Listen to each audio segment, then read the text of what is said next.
Hi, I'm Anna Aldman of Anna's Awesome Applique Designs, and today's video is going to be on the joining strip technique. The joining strip is used to put together the quilted blocks for the different blocks of the month. Over here you'll see some of the May block of the month quilted blocks that are put together with joining strips, and we have colorful joining strips for the July block of the month.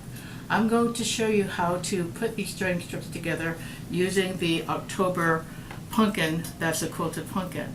So I've already stitched out my 5 different blocks, 3 of the pumpkins from the October block of the month, and 2 of the quilted blocks from quilted blocks 1.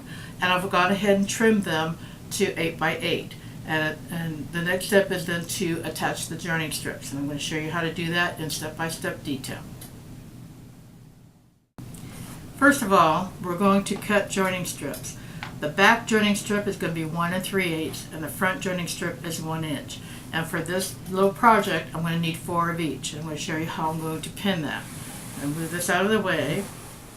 I'm going to take my 1 inch and I'm going to lay it on top of my quilted block, right sides together. And this way I know I've got the right orientation. I'm going to go ahead and pin.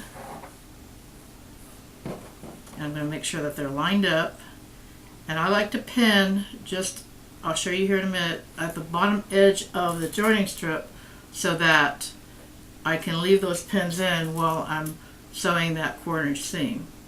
So I'm going to do that. I'm going to turn around. I'm going to do the other 1 inch joining strip.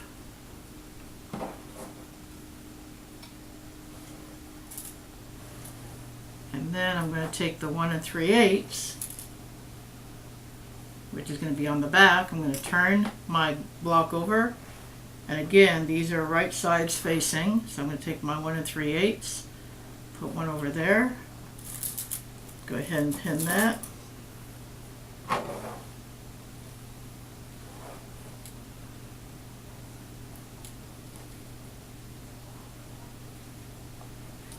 Turn that over and put my second strip of 1 3/8 on the back.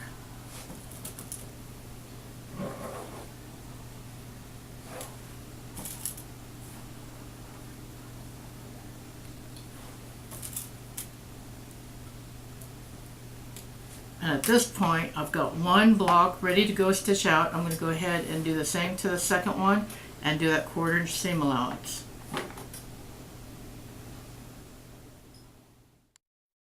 Stitching out the 1/4 inch seam on either side of the joining strips. I'm removing the last of the pins. And before I do anything else, I want to trim these little ears that are just extended beyond the block that are the leftover from the joining strip. So I'm going to go ahead and trim those off, and then we'll show you what that next step is. So let me trim those off. Make sure you got it all squared up. And trim.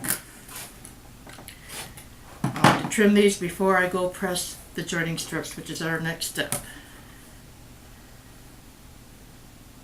Line those up really well. Make sure you're all squared up.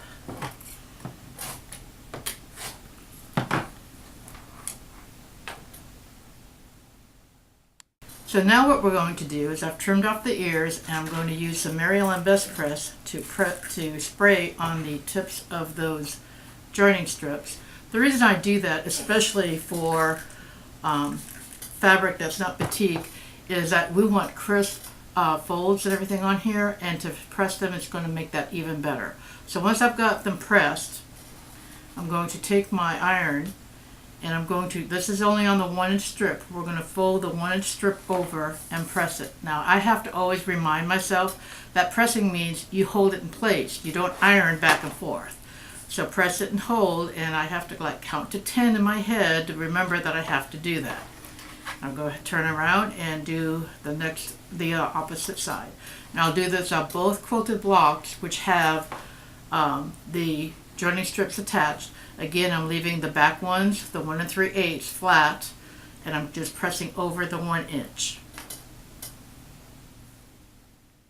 The first thing is, once I've pressed each of these quilted blocks with the 1 inch over, I want to put everything back in the appropriate places. It's always good to go back to have everything laid out exactly how you want it, so that when you do the next part, you've got it lined up. So in this case, I'm going to take this end block, I'm going to turn it over, I'm going to turn it over this way, make sure everything is flush. So I'm going to just tweak that a little bit and line up my edge here. And I'm going to pin that. And these pins I'm going to pin right where that 1/4 inch seam is, so I can pin it out of the way, but I will remove these pins as I sew. So I've got, and I like to use 3 pins to secure that. Now I've got that one secured in that way. Now I'm going to take this next block, again, turn it over, make sure I've got the right orientation of just turning it right over, bring it back this way, and pin this into place. And once I've got those pinned into place, I'm going to go ahead and do a 1/4 inch seam allowance on that edge. And the last 2 blocks, I'll use the same technique, pin them up, turn it over, pin in place, and go stitch it out. So once I've got these sections stitched out, I'll go ahead and do that 1/4 inch seam allowance and come back and show you what the next step is. I have just stitched each one of these blocks together by stitching down the 1/4 inch seam for that second part of the 1 inch strip. I've now taken it over to an ironing surface. I'm going to gently pull on each block, and I'm going to press down on that joining strip just to kind of get it nice and flat. I'm going to do that to each one of these. See how it's got a little bit of a bulge there? I'm going to just gently pull, and I'm going to press that down and press that down here. And again, pressing is up and down, not ironing, Anna.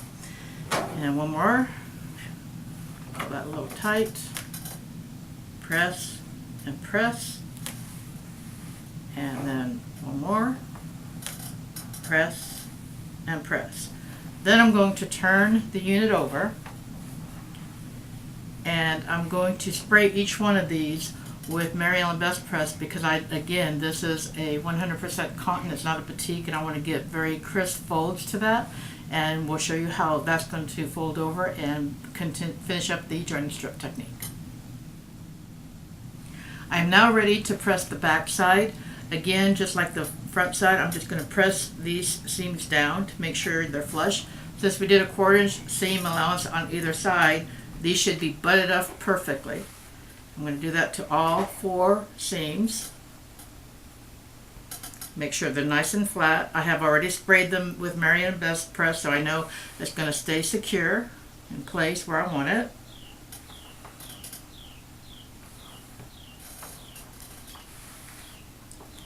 And here's the last one. Alrighty, now for the joining strip part, the next step of that. We're going to use the Steam of Seam 2 1/4 inch sticky tape. I'm going to just eyeball the length of it, and I'm just going to lay that there for right now. I'm going to take this 1 3/8 and I'm going to fold it over and press that down. And again, pressing down 1 2 3 4 5 6 7 8 9 10, and pressing down 1 2 3 4 5 6 7 8 9 10. And I'm going to bring this back, and I'm going to bring that outside edge about a 1/16 below that 1/4 inch seam that I see there. And again, I'm going to just hold that down, and this is pressing up and down. And you can see I'm going to get a nice crisp crease there because I use that Mary Ellen Best Press. And it's putting a nice little starch to that very loose weave fabric. And just as to secure it one more time, I'm going to fold this over and make sure it's covering those 2 parts that are joining together, and again, just press down. The more you press down, the easier this is going to secure at the end. Once I do that, I'm going to take my tape and I'm going to put it on that inside fold, and I'm just going to press that down very quickly. Doesn't take much.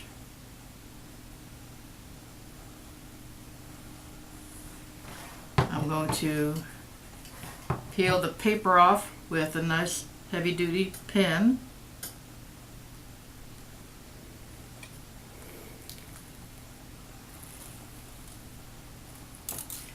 going to fold that over, make sure it's lying flat.